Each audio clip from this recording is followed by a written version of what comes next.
Your Excellency, United Nations Secretary General Antonio Guterres, I know you once told me that I should not refer you to it with titles. Deputy UN Secretary General Amina Mohammed, Excellencies, distinguished delegates, ladies and gentlemen, I warmly welcome you, and especially my good friend, Secretary General and his deputy. And I am told they rarely travel out together, except on very consequential functions like this one. Your presence underscores our shared commitment to strengthening multilateralism and ensuring the UN remains effective, responsive, and fit for purpose in addressing the challenges of our time. 51 years ago, this site was little more than a coffee plantation on the outskirts of the capital city of Nairobi. Today, through visionary leadership and Kenya's commitment to multilateralism and international cooperation, it has evolved into the largest UN headquarters by acreage anywhere in the world. Yes, I said anywhere in the world.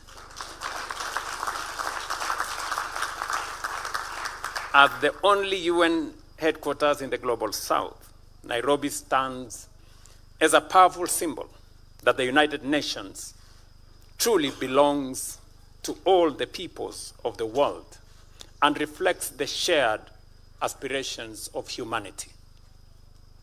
We are proud and privileged to host more than 70 UN agencies, funds, and programs, alongside a vibrant community of 6,000 plus staff who serve from Nairobi today.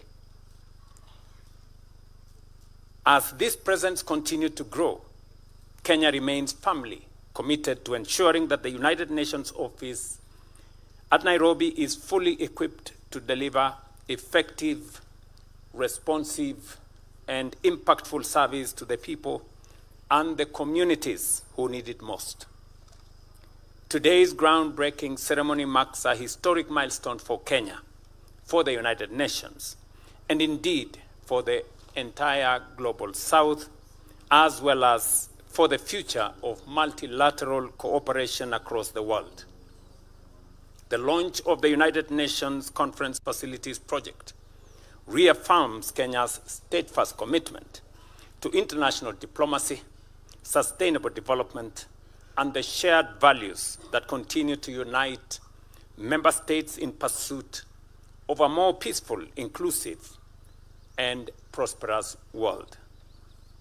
The approval by the UN General Assembly of the Conference Facilities Project demonstrates the collective resolve of member states to strengthen the UN office in Nairobi.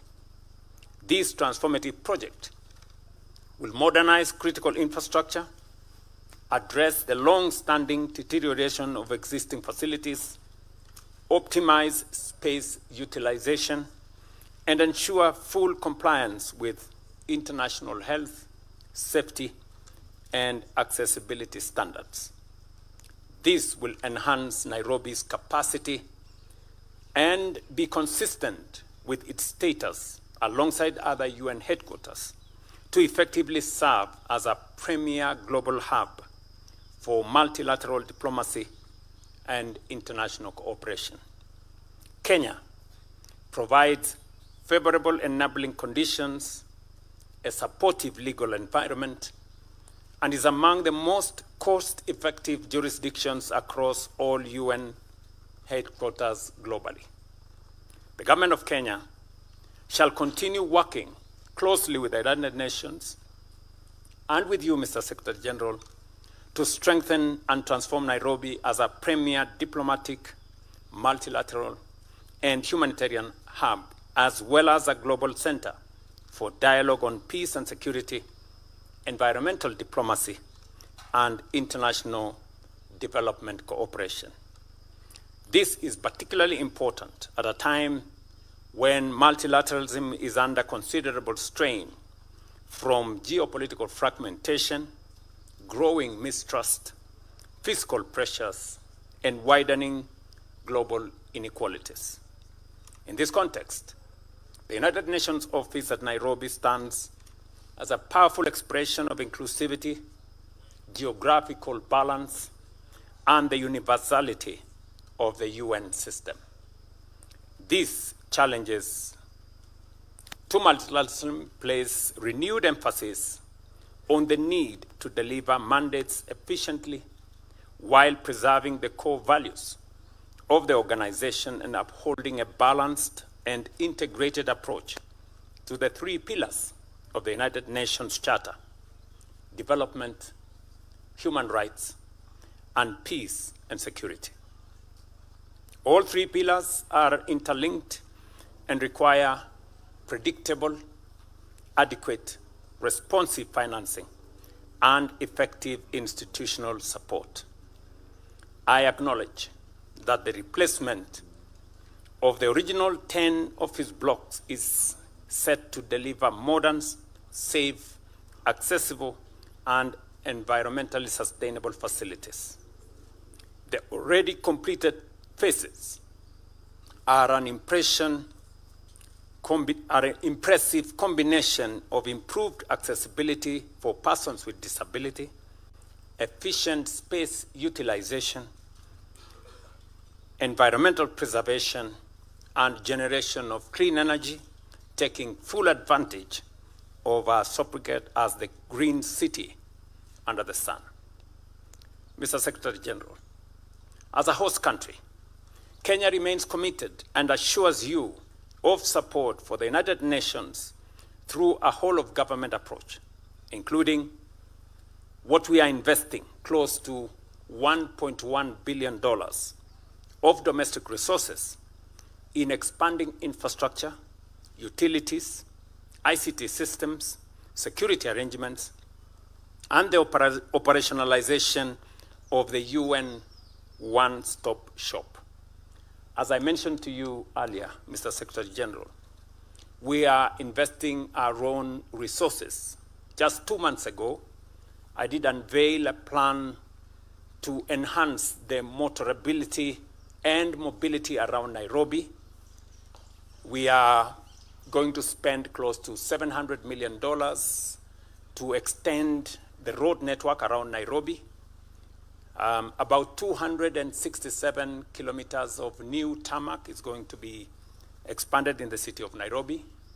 We are going to invest also in the cleanup of the city of Nairobi, of lighting in the city of Nairobi, adding additional water resources into the city of Nairobi. And for the first time, beginning July this year, we will have a metropolitan police in Nairobi to ensure that there is adequate security in the city of Nairobi. I will also want to let you know that working with partners, and I want to thank UNEP for their partnership, we are also investing in the Nairobi River regeneration.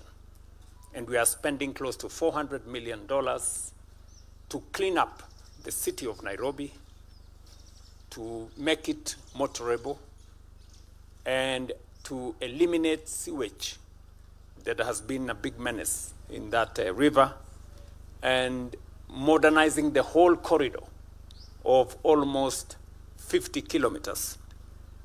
Mr. Secretary General, we are not doing this for the UN.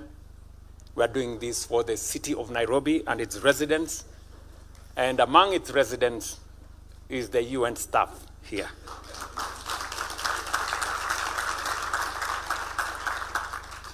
And I want to thank the invaluable support of the UN fraternity in making sure that this city becomes livable and this city works for all its residents. Today's groundbreaking reaffirms our collective faith in multilateralism and in the enduring mission of the United Nations. Kenya stands steadfast with the international community in advancing peace, sustainable development, human dignity, and shared prosperity for all nations and all peoples. Mr. Secretary General, again, it's my pleasure on behalf of the government and people of Kenya, and on my own behalf, to welcome you again to Nairobi and to thank you for your friendship and your leadership, without which we wouldn't be doing this groundbreaking ceremony. We want to thank you in a very special way for your leadership, for all the things that you have done to make sure that this facility here, that is going to make Nairobi a hub of conferencing. I also want to tell you, Mr. Secretary General, in support and to complement what the UN family is doing here, expanding conference facility, the government of Kenya is also building a conference facility to complement what you are building here in Bomas of Kenya, which will be ready in the coming months, maybe by September this year. So as you do what you're doing at the UN headquarters here in Nairobi, we will be complementing your efforts, as I said, in deploying our own resources to make sure that the residents of this city and the UN family living with us in this city will have a good experience living and working out of Nairobi. We are in the process of working on our Privileges and Immunities Act to also provide opportunity for families and staff who work out of Nairobi. If they consider retiring in Nairobi, we're trying to extend facilities, and the law will provide incentives for you to retire in this great city of Nairobi.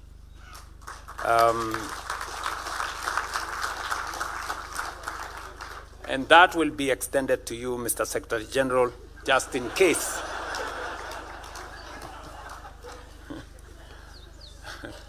Just in case you consider retiring in this city of Nairobi, because we have a great relationship with the UN family, UN staff who work out of here. They have become part and parcel of the Kenyan family, and we want to make sure that they can enjoy the city of Nairobi and enjoy Kenya beyond their working experience here. We look forward to deepening our partnership with the United Nations at Nairobi as Nairobi continues to grow as a center of global diplomacy and a symbol of international cooperation for generations ahead. Thank you very much, and enjoy your stay in Nairobi. Asante sana.